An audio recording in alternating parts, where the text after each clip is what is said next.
How does the contraceptive implant work? Let's have a look. It's a hormonal method and releases the hormone progestin in small doses. It stops your body from releasing eggs and thickening the mucus at the cervix, making it hard for sperm to move around. So, how to use it?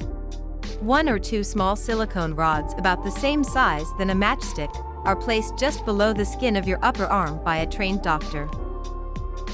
Talk to your doctor to discuss pros, cons, and potential side effects of this prescription drug.